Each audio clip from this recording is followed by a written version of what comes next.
प्यारे बच्चों, good morning. Welcome to the class. I am Poonam Gupta.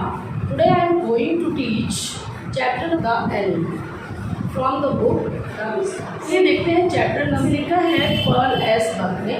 जैसे नाम से ही पता लगता है, एनिमी मीन्स दुश्मन, यानी कि ये एक लड़ाई के समय का सीन है, समय की स्टोरी है। बहुत ही अच्छी स्टोरी है जिसे आप पढ़ेंगे। तो एक्चुअल में होता क्या है, जापान और अमेरिका के बीच में लड़ाई चल रही है। तो ऐसे में एक कैदी बच करके वहाँ करके समुद्र के रास्ते जो मेन कैरेक्टर है डॉक्टर सडाओ के घर के पास पहुँच जाता है। उनका घर जो है एक नैरो बीच पर है, चट्टानों के ऊपर। जब वो वहाँ पहुँचता है, अब वो पेशे से डॉक्टर है और जापान की सेना में बहुत बड़े पद पर भी है, तो वो बड़े कष्ट में पड़ जाता है। डायलेमा से उसके मन में आता है कि वो डॉक्टर का फर्ज अदा करे या अपनी कंट्री के लिए वफादार रहे। तो ये वो सोचता है। तो इस कहानी में चलिए हम देखते हैं, क्या उसने डॉक्टर का फर्ज अदा किया या अपने देश के लिए वो वफादार रहा। अगर उसने डॉक्टर का फर्ज अदा किया तो उसको क्या क्या प्रॉब्लम्स आई, उसने उसको कैसे फेस किया और बाद में रिजल्ट क्या रहा। तो पढ़ते हैं। तो शुरू में जो बच्चों चैप्टर शुरू होता है डॉक्टर सडाओ के घर से शुरू होता है। जो डॉक्टर सडाओ का घर है एक चट्टान के ऊपर बना हुआ है और उसका जो घर है एक नैरो बीच पर बना गया है। समुद्र आपने देखा होगा, नहीं देखा तो पिक्चर में देखा होगा, बड़ा सा समुद्र होता है। तो कहीं पर तो उसका जो बीच है वो पूरा आधा आपको समुद्र का किनारा मिलता है, कहीं कहीं पर नैरो बीच मिलता है। यहाँ पर आपका आइलैंड है, जगह है और समुद्र का किनारा। तो किनारे पर बहुत सारी चट्टानें हैं, देवदार के पेड़ लगे हुए हैं। ऐसी ही एक चट्टान पर जो स्क्वायर है सडाओ का बड़ा सा घर बना हुआ है और इसमें वो बताते हैं कि यहीं पर वो बचपन में रहते थे, खेला करते थे और साथ में जो देवदार के पेड़ है उन पर नंगे पैर चढ़ जाते थे। यहाँ पर ऑथर ये भी बताता है कि सडाओ को ये पेड़ पर चढ़ना कहाँ से आया। जब वो साउथ में जाते थे और वहाँ के लोगों को देखते थे कि कोकोनट ट्री के ऊपर चढ़ करके वो कोकोनट कैसे तोड़ रहे हैं, तो वो भी वहाँ से सीख गए थे। सडाओ के जो फादर हैं उनको अक्सर आइलैंड पर ले जाया करते थे। आइलैंड क्या होती है बच्चों? समुद्र के बीच में जो धरती होती है, जो थोड़ी सी ज़मीन बन जाती है, उसको हम बोलते हैं आइलैंड, जिसके चारों ओर समुद्र हो और बीच में वो धरती, तो वो कहलाता है आइलैंड। तो जब वो वहाँ ले जाते थे तो अक्सर सडाओ को बोला करते थे, these islands they are the stepping stones to the future for Japan. वो बोलते थे ये जो आइलैंड है ना, यही जापान का फ्यूचर है, तुम देखना। सडाओ के मन में एक क्वेश्चन आता था, तो पूछते थे कि ये जापान का फ्यूचर कैसे हो सकते हैं पापा? तो वो बोलते थे उनके फादर कि ये कोई नहीं कह सकता कि फ्यूचर में आपके क्या लिखा है, ये समय ही बताएगा, बट ये फ्यूचर है जो आपको भविष्य में पता लगेगा। तो सडाओ जो है अपने फादर की हर बात को ध्यान से बिल्कुल सुनता था और लेता था। हालांकि उनके जो फादर थे बहुत सीरियस थे, कभी अपने बच्चे के साथ खेलते नहीं थे, हंसी मजाक नहीं करते थे, केवल क्या करते थे, उनकी पढ़ाई लिखाई पर ध्यान रखते थे। वो चाहते थे कि उनका बेटा एक बहुत बड़ा डॉक्टर बने, एक बहुत बड़ा रिसर्चर बने, ठीक है, एक बहुत बड़ा सर्जन बने। और इसीलिए तो जब वो 22 साल के थे, ऑथर जब केवल 22 साल के थे, तो उन्होंने अपने बेटे यानी कि डॉक्टर सडाओ को पढ़ने के लिए अमेरिका भेज दिया और वहाँ से जब वो 30 इयर्स के थे तो लौट करके आए। तब वो एक सर्जन बन चुके थे, एक बहुत अच्छी उन्होंने रिसर्च भी की थी। तो डॉक्टर सडाओ के फादर मरने से पहले अपने बच्चे की तरक्की को देख पाए, उनको फेमस होते देख पाए। उन्होंने रिसर्च की किसने थी? Doctor Sadao. डॉक्टर जब ऑपरेशन होता है तो घाव हो जाते हैं या किसी को चोट लगती है तो जख्म बन जाते हैं। तो डॉक्टर सडाओ ने एक रिसर्च की, ऐसी दवाई की जिससे वो वुंड को साफ कर सके, जो वुंडेड पर्सन थे उनका इलाज कर सके और वो जल्दी से भर जाए, यानी कि वो जल्दी से ठीक हो जाए। तो इसके लिए ये वो बहुत फेमस थे। इसके बाद यहाँ तक बताया गया था कि ऑथर का घर कैसा है, उसके घर में उसके फादर उसे कैसे बिहेव करते थे, वो पढ़ने के लिए कहाँ पे गए और उन्होंने बड़े होकर क्या काम किया, ठीक है। तो अब वो दिखाता है कि यहाँ पे बताते हैं clouds were rising from the ocean. Scene शुरू हो गया है कि बादल उठने शुरू हो गए हैं और जो थोड़े दिनों से गर्मी थी क्योंकि बादल बन गया है, मौसम थोड़ा ठंडा हो गया है, कोल्ड वेव्स चलने लगी है चारों तरफ, तो मौसम थोड़ा ठंडा हो गया है, चेंज हो गया है। अब वो कहते हैं धीरे धीरे जो ये मिस्ट है, ये जो धुंध है, ये उनके घर के ऊपर भी छा गई है। तो डॉक्टर सडाव जो है तभी वो देखते हैं कि कोई एक चीज़ समुद्र से रेंगती हुई उनकी तरफ को आ रही है।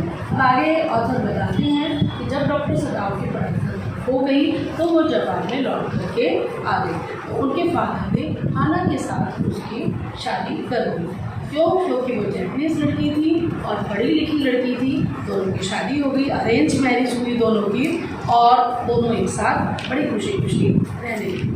वो जो क्रीपिंग करके सामान आ रहा था, जो भी रेंगता हुआ चीज़ आ रही थी, अब वो देखते हैं कि वो थोड़ी थोड़ी पास पास आकर के और ब्लैक होती जा रही है। अरे इट वॉज अ मैन, ये तो एक आदमी है जो तैरते तैरते पानी के जरिए ओशन की लहरों पर से उछलता कूदता यहाँ पर आ गया है, वहाँ पे लहरों के जरिए, और उसकी जो सिर की जो कैप थी वो थोड़ी सी फिसल के नीचे गिर जाती है। तो जो अमेरिकन होते हैं उनके बाल जो होते हैं गोल्डन होते हैं, तो कहता है उसके बाल कैसे थे, येलो कलर के उसके बाल थे, स्किन थोड़ी वाइट थी। तो हाना चिल्लाती है जोर से, अरे ये तो वाइट मैन है, ये तो अमेरिकन है। तो थोड़ा डर भी जाती है, घबरा भी जाती है कि वो जब ऐसे बोलती है। तो वो दोनों जल्दी से ऊपर खड़े थे, अपनी छत के रेलिंग को पकड़ करके नीचे की ओर आ जाते हैं। अब उसको दोबारा पास से देखते हैं तो वो देखते हैं कि वो जो आदमी है कैसे आ रहा था, पेट के बल क्रॉल करते हुए या फिर क्रीप करते हुए आ रहा था। क्रॉल का मतलब होता है ना, और या फिर रेंगता हुआ आ रहा था। तो ये क्वेश्चन अधिकतर पेपर में आता है कि जब वो आदमी आ रहा था, या वो खड़ा हुआ था, या दौड़ के आ रहा था, ठीक है, या उसने क्या किया था, तो वो क्या आ रहा था, रेंगता हुआ आ रहा था और वो अनकॉन्शियस था, ठीक है। उसके चेहरे को देखते हैं तो वो कहते हैं कि वैसे तो ओशन के आसपास फिशरमैन रहते हैं, लेकिन यहाँ पर कोई फिशरमैन नहीं था। अभी जो था ही रैन क्विकली, वो जल्दी से जाता है, नीचे की ओर जाता है, आना भी उसके पीछे पीछे आती है। उसने बड़ा सा, मैंने बताया ना, उसने लूज से कपड़े पहने थे, उसकी जो बाजू की जो स्लीव्स थी इतनी बड़ी थी, वो ऐसे फ्लाइंग कर रही होती है। और ए माइल और 2 away on either side there were fishing village, 1 मील की दूरी पर जहाँ पर उनका घर था वहाँ पर फिशिंग विलेज थे, बट वहाँ पर किनारे पर इस समय कोई फिशरमैन नहीं था, ठीक है, क्योंकि वो जो था किससे ढका हुआ था, डेंजरस रॉक से। किससे घिरा हुआ था वो बीच? डेंजरस रॉक से घिरा हुआ था। और इसके बाद वो बताते हैं कि वो उसके पास जाते हैं, उसको देखते हैं। अब डॉक्टर सडाव हाना के साथ जब नीचे देखते हैं, जाते हैं, तो वो देखते हैं उस आदमी के शरीर से ब्लड निकल रहा होता है। तो वो बोलते हैं, सडाव कहते हैं, ही इज़ वुंडेड, इसको चोट लग गई है, ये तो जख्मी है। और वो जल्दी से जो वहाँ पर धीरे से जाते हैं, और जो वहाँ पे घास पड़ी होती है ना, वो उसके घाव पर भर देते हैं। तो उसकी जो घास की वजह से वो ब्लड निकलना रुक जाता है। कैट उसकी खिसक गई होती है और उसके जब बाल देखते हैं तो कहते हैं, क्या बोलती है Hana, a white man. Yes, doctor Sadao कहते हैं he was a white man. और उसके बाद आप बड़ी कश्मकश है कि उसको चोट लगी हुई है। डॉक्टर सडाव सोचते हैं कि वो डॉक्टर है, क्या वो इसका इलाज करेंगे? अगर इलाज करेंगे तो जापान के दुश्मन हो जाएंगे, देशद्रोही हो जाएंगे। और हाना भी पूछती है उससे कि क्या इसका करना चाहिए, इसको पानी में दोबारा फेंक देना चाहिए या इसका क्या करना चाहिए। लेकिन दोनों कहते हैं इसको पानी में डाल दो, छोड़ दो इस एनिमी को, लेकिन करते नहीं हैं, सिर्फ उसको देखते रहते हैं। इस तरह से कुछ देर वो बिताते हैं। और जैसे ही वो उसको, फिर उसके बाद जब वो सर्च करते हैं कि उसका खून निकल रहा है, जख्म काफ़ी गहरा है, और उसके बाद सोचते हैं कि ये जो जख्म हुआ था किसी की जरूर इसको गोली लगी हुई है, जापान की सेना ने इसको पकड़ लिया होगा और वहाँ से बचकर भागा होगा, तो पीछे से इसको गोली लगी होगी। अब इतनी चट्टानों में बहता बहता आ गया, तो कभी चट्टान से टकराकर उसके जख्म बन गए होंगे। हो सकता है कि कुछ दिन पहले उसको गोली लगी हो। अब वो क्या करता है कि इसकी ब्लीडिंग हो रही है, तो मैंने बताया कि वो उसमें लगा देता है। और ऐसे सोचते सोचते वो हाना के साथ डॉक्टर सडाव उसको अपने घर पर ले आता है। और जब वो लाता है तो उसके नौकर उसको देख रहे होते हैं। तो उसके 3 नौकर होते हैं। तो यूमी जो उसके बच्चों को संभालती है, नंबर 2 गार्डनर जो उसके लोन की केयर करता है। और ये जो वही गार्डनर था जो बचपन में उसके फादर की लोन को केयर करता था। उसने बहुत अच्छी मेंटेन किया हुआ था, फेमस था डॉक्टर सदाव के फादर का लोन अच्छी उसकी मेंटेनेंस के लिए, अच्छी घास के लिए। तो वो, और तीसरा होता है उनके यहाँ कुक। तो वो तीनों जो नौकर होते हैं जब देखते हैं कि डॉक्टर सदाव उसको ले आता है और डॉक्टर सदाव खाना को बोलता है कि इसको वॉश करना पड़ेगा, ये बहुत गंदा है, ताकि जख्म का पता लग सके, तो तुम यूमी को बुलाओ, यानी कि सर्वेंट को बुला लो, अभी वो बच्चों की केयर नहीं करेगी, थोड़ी देर के लिए बच्चों को छोड़ देगी। तो वो उसको बुलाती है तो यूमी मना कर देती है कि वो वॉश नहीं करेगी। हमें तो बहुत गुस्सा आता है, पर वो कुछ नहीं बोलती, जाती है गर्म पानी लाती है, टॉवल लाती है और उसको साफ करती है। जब वो यहाँ तक उसको साफ कर देती है तो, लेकिन वो उसको पलट नहीं सकती थी और उसको छूना भी अच्छा नहीं लगता। एक्चुअली वो अमेरिकन था तो वो उसको हेट तो करती है, उसको नफरत तो करती है, लेकिन being a doctor's wife, doctor की पत्नी होने के कारण जो उसका फर्ज बनता है वो अपने हस्बैंड की पूरी हेल्प करती है। उधर सारे नौकर आपस में बात कर रहे होते हैं, Yumi, gardener and cook. Yumi कहती है कि डॉक्टर साहब ने अच्छा नहीं किया। गार्डनर कहता है पता नहीं डॉक्टर को क्या हो गया है, क्यों इसकी कर रहे हैं, ऐसे करेंगे, जिसको समुद्र ने नहीं छोड़ा, जिसको दुश्मन ने नहीं छोड़ा, उस आदमी की सेवा करेंगे तो ये जो नेचर है ना हमारे चारों, ये हमको भी कर्ज करेगी, इसकी हमें सजा देगी। डॉक्टर सदाव को ऐसा नहीं करना चाहिए। और कुक क्या बोलता है, अरे डॉक्टर सदाव बहुत अच्छे डॉक्टर हैं, तो वो बार बार ये शो करना चाहते हैं कि डॉक्टर ऑपरेशन करना चाहते हैं, दिखाना चाहते हैं, तो थोड़ा एक व्यंग करता है वो उसके ऊपर, और इस तरह से बातें करते हैं। और साथ में सारे लोग डिसाइड करते हैं कि अब वो यहाँ नहीं रहेंगे, कुछ भी हो जाए अब वो यहाँ पर नहीं रहेंगे।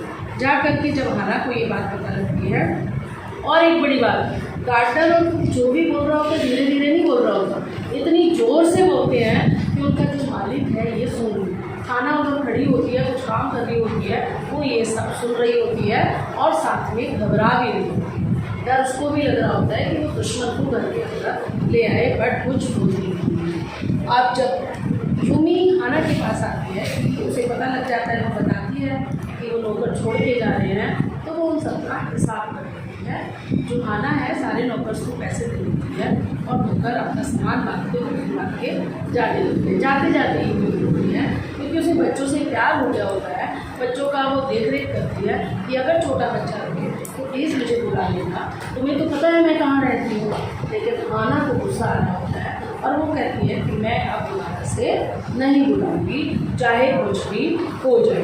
तो इस तरह से डॉक्टर सदाव जो है अब पेशेंट का इलाज करने के लिए कमरे से बाहर जाते हैं, अपना कोट पहन के आते हैं, अपने ऑपरेशन किट लेके आते हैं, और वहाँ की जो अलमारी बनी होती है उस पेशेंट पर वो अपने किट को खोल करके रख देते हैं। और डॉक्टर सदाव खाना को बोलते हैं कि इसको तुम्हें एनेस्थीसिया देना होगा, अगर नहीं दोगे तो इसे बहुत दर्द होगा।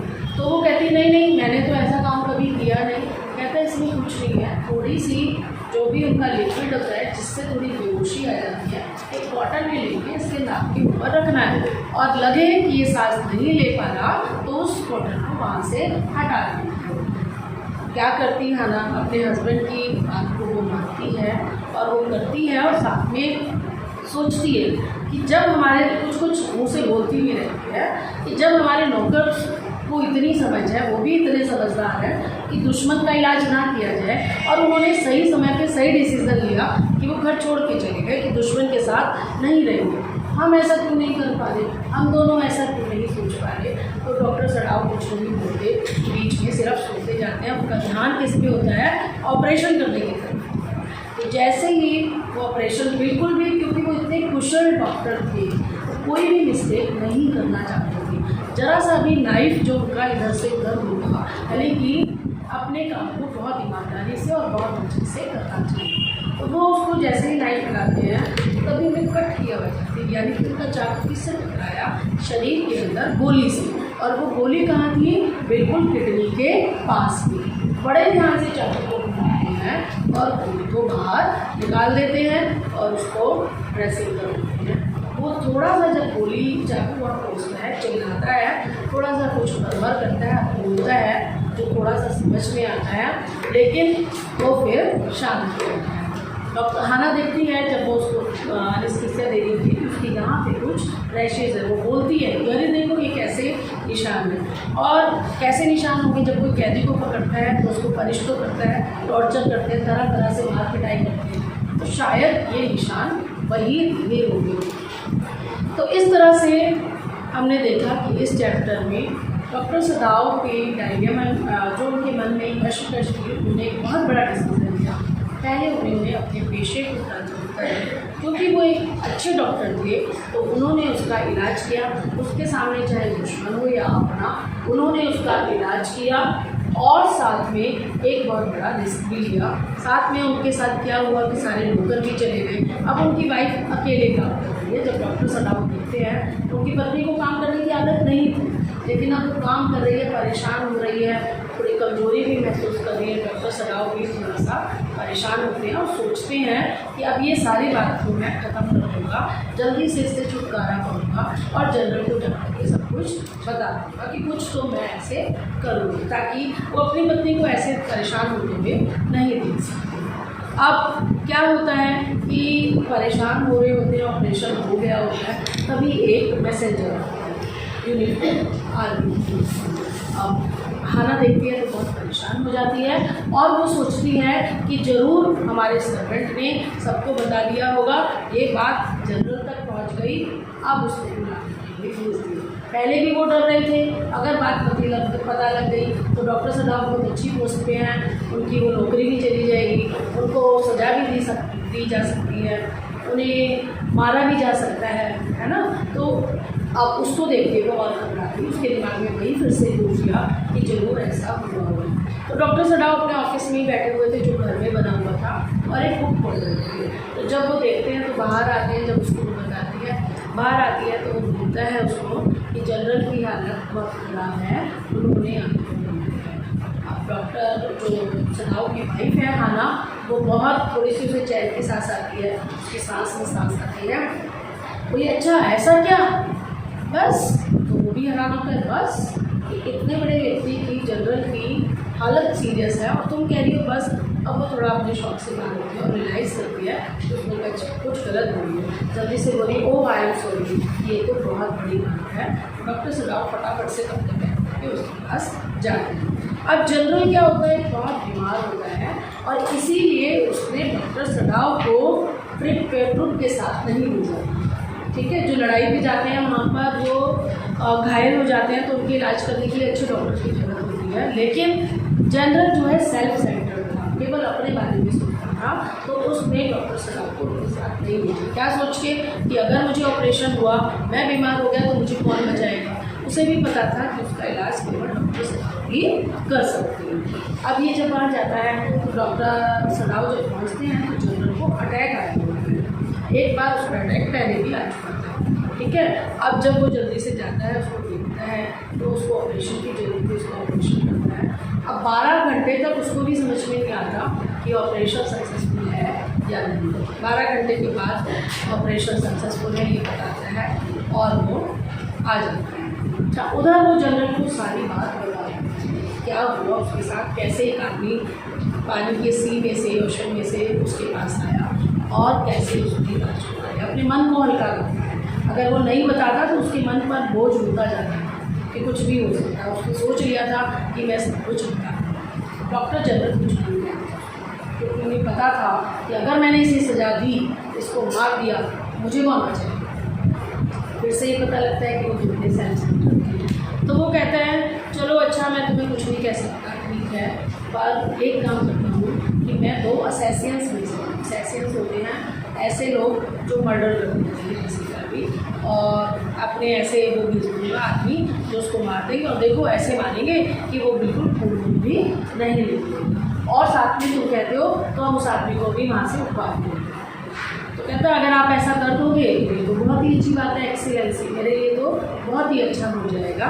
तो अब वो कहता है तो ठीक है, एक काम करना, जिस कमरे में वो सो रहा है उसका बालकनी का दरवाजा खोल के रखना, बस तुम्हें इतना ठीक है। सारी बात करके वो अपने घर आ जाता है, घर आता है तो अपनी वाइफ को कुछ नहीं होता, सारी परेशान खुद ही बस परेशान होता है। रात हो जाती है, रात जब होती है तो वो सोचता है, दरवाजे खोल देता है, उसकी वाइफ बोलती है कि जाके देखो दरवाजे खुले बंद कर देते हैं, बोले नहीं रहने, वो अपने आप कर देते, ठीक है। पहले बोलते हैं नहीं, उसको रोक लेते हैं तो देखते हैं तो बड़ी तेज आंधी टाइप चल रही थी, तेज हवा, घबराते रहते हैं लेकिन बताते कुछ भी नहीं है। डॉक्टर सदाव की वाइफ भी ये सब देखती है लेकिन कुछ बोलती नहीं है, ठीक है। इसी तरह से रात में सुबह उठ के देखते हैं, धीरे धीरे जाके देखते हैं तो देखते हैं वो आदमी वाइफ का लेटा हुआ है, कुछ नहीं। दूसरी रात आती है, अब आज बहुत बारिश हो रही है, बहुत तेज तेज बारिश हुई है, तो उसकी डॉक्टर सदाव की पत्नी फिर कहती है कि जाके दरवाज़ा बंद कर लो। कहता नहीं, वो आदमी अब ठीक है, थोड़ा चल सकता है। जब वो सुबह गए थे तो उन्होंने देखा कि वो थोड़ा सा चल रहा है, अच्छा फील कर रहा है, तो कहता अगर उसे ज़रूरत होगी तो वो खुद कर। डॉक्टर सदाव हाना को कुछ समझ में नहीं आता कि क्या चल रहा है, पर वो कुछ नहीं बोलती, उसको पकड़ के बैठा देती है। दूसरे दिन सुबह सुबह जाते हैं तो अब वो देखते हैं कि उसने अपनी शेप बनाई हुई है। पहले ही दिन उसने डॉक्टर सदाव से रेज़र मांगा था, यानी कि उसकी दाढ़ी जो कि महीनों से नहीं बनी हुई थी, क्योंकि जब युद्ध के समय कौन बनाएगा, और पता नहीं कितने समय से पानी में लुढ़कता कैदी था वो, ठीक है, और उसके पास पहुंचा था तो उसकी दाढ़ी वाड़ी नहीं बनी हुई थी, बाल भी बड़े बड़े हुए थे उसके। अब उसने वो रेजर से सब कुछ कर लिया था, उसका चेहरा क्लीन और सुंदर सा निकल आया था, लेकिन उसके रैशेस जो थे वो बहुत ज़्यादा क्रिम्सन रेड दिख रहे थे। तो वो देखता है, अब तीसरा दिन हो जाता है, दूसरे दिन उसने देखा कि वो तीसरे दिन जब वो वापस आता है, आज कुछ नहीं हुआ, रात को बेसब्री से इंतजार करता है। अब हाना कुछ समझ जाती है और वो भी उसके साथ परेशान होने लगती है। सुबह हो जाती है तो देखता है आज वो आदमी ठीक से घूम रहा है और उसको वो बोलता है, बीच में धन्यवाद करते हैं कि आप बहुत अच्छे जैपनीज़ बोलते हैं, आपकी वजह से कि मैं बच पाया। तो जैपनीज़ जब थैंक यू बोलते हैं तो ऐसे भी बात में ग्रेटिट्यूड करते हैं, तो उसको वो बोलते हैं, जैसे ही वो कुछ और बोलना होता है चाहता है तो डॉक्टर सदाव उसको मना करते हैं कि मुझे कुछ मत बताना जब तक मैं तुमसे कुछ ना पूछूँ, ठीक है, क्योंकि वो भी चाहते थे कि अगर उन्हें पता होगा, उनसे कुछ पूछेगा कोई तो उनको बताना पड़ेगा। अब उन्हें नहीं पता तो नहीं पता, बस एक सफ़ेद वाइट आदमी है जो अमेरिकन है जिसका उन्होंने इलाज किया, बस उन्हें इतना होता है। अब वो उसको कहते हैं, तीसरे दिन डॉक्टर ये डिसाइड भी कर लेते हैं कि अब जब 3 दिन नहीं आया, या तो जनरल भूल गया या उसने भेजा नहीं, कुछ भी हो सकता है, तो कुछ भी हो, अब वो इस आदमी को यहाँ से निकालते हैं। तो वो एक बड़ी सी बोट खींच करके ले आते हैं, खुद ही लाते हैं, किसी की हेल्प भी नहीं लेते, और उसमें बहुत सारा खाने पीने का सामान और एक पुरानी शॉप पे जा कर के 2 अच्छी सी फिल्ड, 2 बेडशीट ले करके उसमें उसकी ज़रूरत का टॉर्च वॉर्च सब रख देते हैं और उसको बोलते हैं कि अब तुम्हें जाना चाहिए। कहता है अच्छा ऐसा है क्या? तो वो बोलते हैं हाँ मुझे तो यही लगता है कि तुम्हें जाना चाहिए, क्योंकि डॉक्टर सदाव भी जानते हैं कि कितने दिन हो गए ये बात सारे में फैल चुकी है, करीब 6-7 दिन हो गए थे इस बात को। तो अब वो उसको सारी बात अच्छे से समझा कि देखो टॉर्च मैं तुम्हें दे रही हूँ, जब तुम वहाँ पर आइलैंड पे पहुँच जाओ और शाम के समय जब सूरज डूब रहा हो तो एक ब्लिंक करता, एक बार टॉर्च की लाइट देना से हो, ताकि सूरज की लाइट भी उसकी लाइट भी मिक्स हो जाए और किसी को पता नहीं। और अगर तुम्हारा खाना खत्म हो जाए तो तुम 2 बार लाइट देना, तो मैं समझ जाऊँगा। ये भी बोलते हैं कि वैसे ये भी है कि समुद्र में बहुत मछलियाँ हैं, तुम पकड़ के कच्ची ही उस मछली को खा सकते हो, और हाँ भूल करके भी उसको पकाना मत, ये भी उसको बोल देते हैं कि तुम्हें उसको पकाना नहीं है, क्योंकि पकाओगे तो आग जलेगी तो लोग पहचानेंगे। और बोलता है कि वहाँ पे जब कोई शिप आएगा उस शिप पे बैठ के तुम वहाँ से निकल जाओ। कहते हैं क्योंकि वो आइलैंड ऐसी जगह पे था जब ज्वालामुखी फट गया था, तो ज्वालामुखी का लावा जो बह के आया पानी में उससे वो आइलैंड बन गया। कहते हैं वहाँ से शिप आकर के जाती रहती है, कुछ पानी की गति नापने के लिए, गहराई नापने के लिए अधिकतर वहाँ पर शिप आते हैं, तो तुम उसमें बैठ के निकल जाना। फिर भी कोई प्रॉब्लम हो तो मुझे टॉर्च से सिग्नल देना, मैं कोशिश करूँगा। अब वो समझ गया होता है कि अब उसे जाना ही पड़ेगा और वो तैयार हो जाता है। तो जो डॉक्टर सदाव जो है उसको बिल्कुल जैपनीज़ तरीके से तैयार करते हैं, वही उसको ऊपर से लूज कपड़े पहना देते हैं और एक ब्लैक कैप कपड़ा बांधते हैं जैसे, ताकि दूर से वो जैपनीज़ ही दिखाई दे, ठीक है। और कपड़ा क्यों बांध देते हैं ब्लैक? ताकि उसके गोल्डन बाल जो है किसी को भी दिखाई दे और उसको रवाना कर देते हैं। वो बोट में जाता है और थोड़ी सी लाइट को ऑन करता है 2 दिन बाद, ताकि बोट को रास्ता मिल जाए और वहाँ से निकल जाए। वो इतनी सी लाइट क्योंकि बिल्कुल घर के पास होता है, नैरो बीच पे घर है, तो ऐसे लगता है जैसे घर भी जल रही हो, तो उसको बिल्कुल भी, और वो वहाँ से निकल जाता है। डॉक्टर सडाऊ जो है जैसे ही शाम होती है कुछ है तो नहीं, लेकिन उन्हें कोई सिग्नल नहीं होता। वो समझ जाते हैं कि वो आदमी वहाँ से निकल गया होगा, सेफली निकल गया होगा, अब वो सुरक्षित। लेकिन एक कश्मकश चल रही होती है कि जनरल ने आदमी क्यों नहीं भेजा, क्या कारण रहा, तो वो जाकर जनरल को खुद से मिलती है। और ये हम देखेंगे नेक्स्ट वीडियो में पार्ट 2 द एंड। तब तक आप इस चैप्टर को, इसकी स्टोरी को एंजॉय कीजिए, बार बार सुनिए, ताकि कुछ भी क्वेश्चन में आए तो आप उसको अटेंड कर सकें। ठीक है, और वीडियो अच्छी लगे उसको लाइक जरूर करेंगे और शेयर करेंगे। हम कर रहे हैं चैप्टर एनिमी का पार्ट 1 में हम आपको बता चुके हैं कि कैसे डॉक्टर सडाऊ और उनकी पत्नी हाना ने एक दुश्मन की जान बचाने की कोशिश की, और क्या वो, अब हम इस वीडियो में देखेंगे कि क्या वो उसको पूरी तरह से बचा पाए, जनरल से बचा पाए, या उसको उन्होंने वापस भेज दिया, क्या रहा इसमें हम जानेंगे। इससे पहले, आगे बताने से पहले मैं तुम्हें थोड़ी सी समरी बता देती हूँ, चैप्टर याद दिला देती हूँ कि हमने देखा था कि डॉक्टर सडाऊ एक नैरो बीच पर रहते हैं और एक जैपनीज डॉक्टर हैं और एक जैपनीज सेना में एक बहुत बड़े पद पर भी हैं। उनका एक बहुत बड़ा सा घर है जहाँ पर वो बचपन से रहते हैं। इसके बाद हमने देखा था कि डॉक्टर सडाऊ के फादर उनसे बहुत प्यार करते थे, लेकिन उनके साथ कभी मजाक नहीं करते थे, और उन्होंने पढ़ने के लिए उन्हें अमेरिका भेजा, जहाँ पर उनको उनकी पत्नी हाना मिली और उससे उनकी शादी हो गई। और उनके पिताजी ने, क्योंकि वो जैपनीज लड़की थी, उससे उनकी शादी करा दी सक्सेसफुली। वो अपने इस घर में, जापान में रह रहे थे।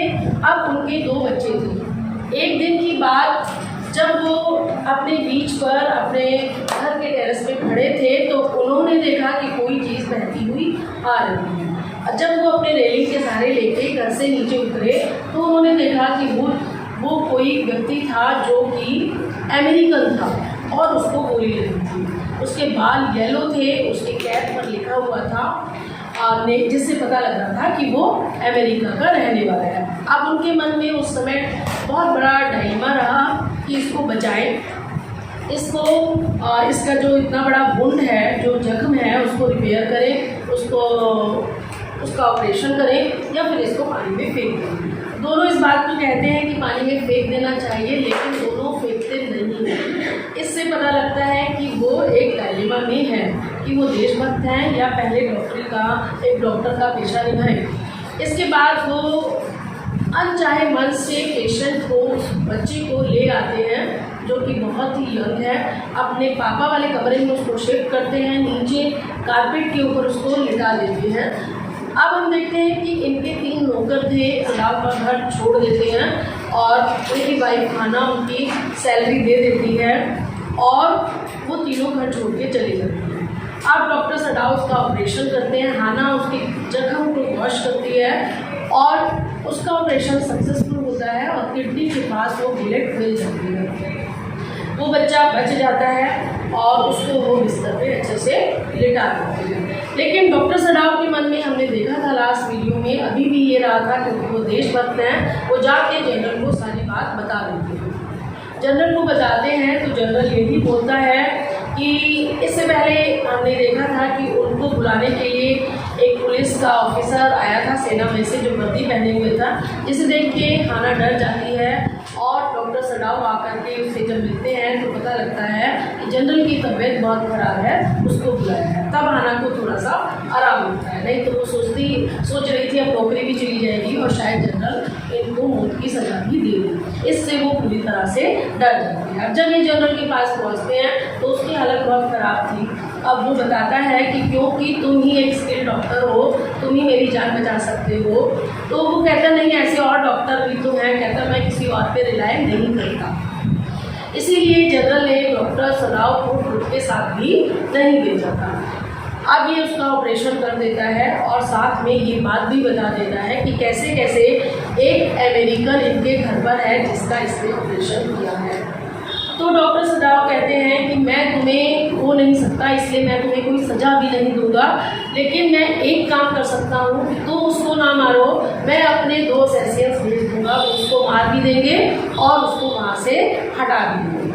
तो डॉक्टर सदाव कहते हैं कि ये तो बहुत ही अच्छा होगा अगर ऐसा हो जाए तो वो कहते हैं खुला रखें बालकनी को ताकि उसके आदमी आसानी से जा सके। डॉक्टर सदाव घर जाते हैं, क्योंकि उनकी वाइफ सारा काम कर रही होती है, उसको करने की आदत नहीं होती, इसीलिए उन्होंने सोचा था कि वो इस आदमी से छुटकारा पाएंगे, अब इसको यहाँ से कहीं भेज देंगे। और ये प्लानिंग वो जनरल के साथ करके आते हैं, लेकिन अपनी पत्नी को कुछ भी नहीं बताते।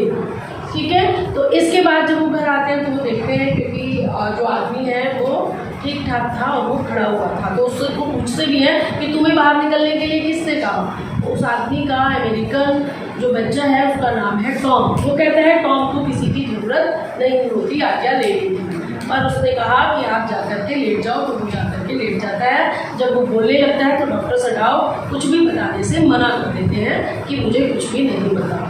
अब रात हो जाती है, डॉक्टर सदाव बहुत परेशान रहते हैं, जैसे कि हमने लास्ट वीडियो में देखा था कि वो दरवाज़ा खुला छोड़ देते हैं, वो आदमी सो रहा होता है, लेकिन रात भर उनको नींद नहीं आती। सुबह उठ के देखते हैं तो वो आदमी सो रहा होता है। ठीक है, नेक्स्ट डे होता है, नेक्स्ट डे वो पूरा दिन किसी तरह निकालते हैं, फिर से वेट करते हैं। रात हो जाती है, तो उस दिन बहुत ठंडी ठंडी हवाएं चल रही थी, तो हाना बोलती है कि जाके गेट बंद कर दूँ बीमार को। कहते नहीं, अब वो उसको ज़रूरत होगी तो वो खुद बंद कर देगा। अगले दिन सुबह देखते हैं, फिर से वो आदमी ठीक ठाक था। तीसरी रात हो जाती है, फिर वेट करते हैं कि क्या होगा, और तभी एक बहुत तेज़ आवाज़ आती है और उन्हें लगता है कि ये गया। बहुत घबराए हुए होते हैं, हाना भी उनके डर को पहचान जाती है और वो भी थोड़ा घबरा जाती है। डरे हुए मन से जब उसके कमरे में जाते हैं तो वो देखते हैं कि वो चल रहा है, उसकी शेप वगैरह बनी हुई है, सिर्फ यहाँ पर थोड़े से निशान हैं, अब वो सही हो चुका है। उनको एक तरह से अच्छा लगता है कि वो जा करके वो जब उससे मिलते हैं तो वो बोलते हैं कि कितना अच्छा हो जापान में अगर सारे डॉक्टर ऐसे हो, अगर ऐसे आप जैसे सारे व्यक्ति हो तो कभी युद्ध की नौबत आए ही नहीं। तो वो उसको ऐसे झुक करके थैंक यू बोलते हैं, और डॉक्टर सदाव वो बोलता है कि अब वो बिल्कुल सही महसूस कर रहा है। तो डॉक्टर सदाव उसको बोलते हैं, डॉक्टर सदाव ने अपने मन में सोच लिया था कि अब वो उसको बचाएंगे और उसको यहाँ से भेज देंगे ताकि उनकी पत्नी और वो आसानी से रह सके, क्योंकि 3 रात से वो बिल्कुल भी रेस्ट नहीं कर पाई थी। वो उसको बोलते हैं अब तुम्हें यहाँ से जाना होगा, क्योंकि सब नौकर को पता लग गया है, सबको पता लग गया है, तो वो भी आदमी समझ जाता है कि उसे जाना होगा। तो डॉक्टर सदाव एक बोट में उसकी जरूरत का खाने पीने का रहने का सामान, रजाई चादर वगैरह सब रख के टॉर्च के साथ उसको वहाँ से विदा कर देते हैं। ये सब हमने पुरानी वीडियो में डिटेल में पढ़ा था, वहाँ से आप देख सकते हैं। रात होती है, चौथी रात जब होती है वो धीरे से जाता है नीचे, थोड़ी सी टॉर्च की रोशनी के साथ वो वहाँ से निकल जाता है। पूरा दिन डॉक्टर सदाव उसका वेट करते रहते हैं, शाम को देखते हैं टॉर्च की लाइट कुछ नजर नहीं होती। अब डॉक्टर के मन में ये ख्याल आता है कि उन्हें फिर से मिलना चाहिए जनरल के पास।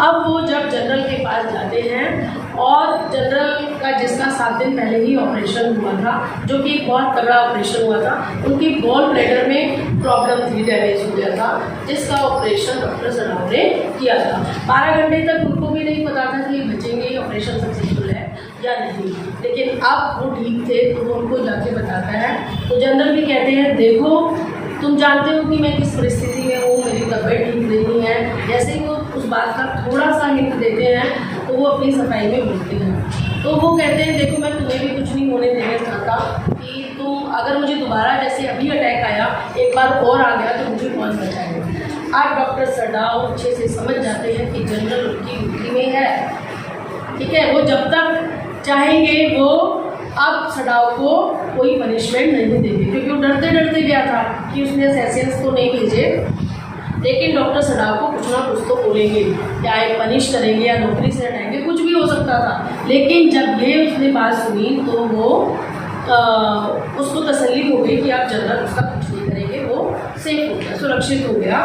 डॉक्टर सदाव को जनरल बोलते हैं कि कितना देखो जो अमेरिकन होते हैं, जो थोड़े से अमेरिकन होते हैं वो थोड़े से इमोशनल होते हैं कि जब ऑपरेशन करते हैं सक्सेसफुल हो जाता है तभी खुश होते हैं, लेकिन जैपनीज तो अगर डेथ भी हो जाए किसी की तो भी बोलते हैं ऑपरेशन बहुत सक्सेसफुल। ऐसा उन्होंने कितना अच्छा हो कि दोनों का ब्लेंड हो, ठीक है। फिर जैपनीज भी ऐसे हो जाए, एक तरह से वो उस पर व्यक्त करते हैं।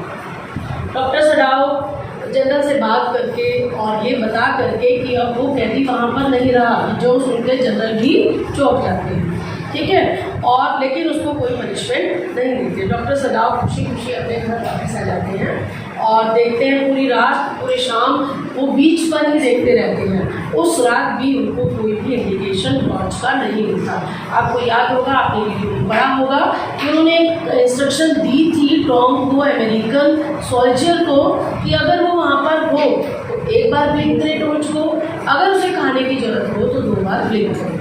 और साथ में उसने ये भी बोला था कि कोरियन बोट जैसे ही आएगी उसमें बैठ करके निकल जाओ, और अगर भूख लगे तो समुद्र से कच्ची मछली पकड़ के खा लेना, लेकिन आप मत जगाओ। शाम को जब वो देखते हैं उनको कोई इंडिकेशन नहीं मिलता तो वो खुश हो जाते हैं, क्योंकि उनका जो ऑपरेशन था वो सक्सेसफुल हो गया था। अब वो सेटिस्फाइड होते हैं क्योंकि उन्होंने जनरल को भी सारी बात बता दी और अपने डॉक्टरी के पेशे को भी अच्छी तरह से निभाया, कुछ भी किसी से नहीं छुपाया। दूसरा, अब वो सुरक्षित थे, अब उन्हें कोई डर नहीं था। जब अमेरिकन वहाँ से चला जाता है तो बच्चों वो तीनों नौकर भी वापस आ जाते हैं, उसका गार्डनर और उनका कुक और ह्यूम, ठीक है। घर की देखभाल अच्छे से होने लगती है, लेकिन गार्डनर अभी भी नाराज़ था। क्यों नाराज़ था ये भी बड़ा इंपॉर्टेंट है, क्योंकि जो उसका लॉन था, जो वहाँ पे घास लगी थी, उसको किसी ने साफ नहीं किया, और वो उसकी बहुत इतनी मेहनत से उसकी देखभाल करता था, उसमें एक पत्ता भी नहीं होना चाहिए, तो वो थोड़ा सा नाराज़ था। ओवरऑल सब ठीक हो जाता है। अब शाम के समय जब वो देख रहे होते हैं, डॉक्टर सडाव चैप्टर का बिल्कुल एंड है, तो जब वो देख रहे होते हैं, पानी में देख रहे होते हैं, तो उन्हें कुछ बातें याद आती हैं। खुश हो रहे होते हैं कि उन्होंने सब काम अच्छे से कर दिया और उनका ऑपरेशन जो था सक्सेसफुल रहा, और पूरी बात जनरल को बता दी। अब वो जब देखते हैं तो उन्हें याद आ रहा होता है कि कैसे वो अमेरिका गई, खाना उनको कैसे मिली, और वो अपनी ऑनर जो प्रोफेसर की वाइफ थी वो याद आती है कि कैसे गंदा खाना बनाती थी, कितना बोलती थी, जो उसको बिल्कुल भी पसंद नहीं था। साथ में उनको ये भी याद आता है कि एक बार जब वो बीमार हुए थे तो उनकी उस प्रोफेसर की पत्नी ने, जहाँ पे वो रहते थे, कैसे उनकी सेवा करी थी और उनकी जान को बचाई थी। कहते हैं उन्होंने सेवा तो करी थी, लेकिन कैसे करी थी? अनमने मन से, मजबूरी में उन्होंने सेवा करी थी। सेवा तो करी, उनका पूरा ध्यान रखा, वो ठीक भी हो गए, लेकिन एक काम होता है दिल से करना, एक काम होता है मजबूरी में करना। तो तब भी डॉक्टर जो सडाव थे ज़्यादा खुश नहीं थे उस वक्त से। दूसरा, उन्हें अपने एनाटॉमी की जो प्रोफेसर था उसकी बात याद आती है कि जब भी कोई ऑपरेशन करो तो पूरे ध्यान से, पूरे ढंग से करो, नहीं तो इससे बड़ा पाप कोई हो नहीं सकता। बिल्कुल उतना ही पाप करता है जैसे किसी को मार देगा।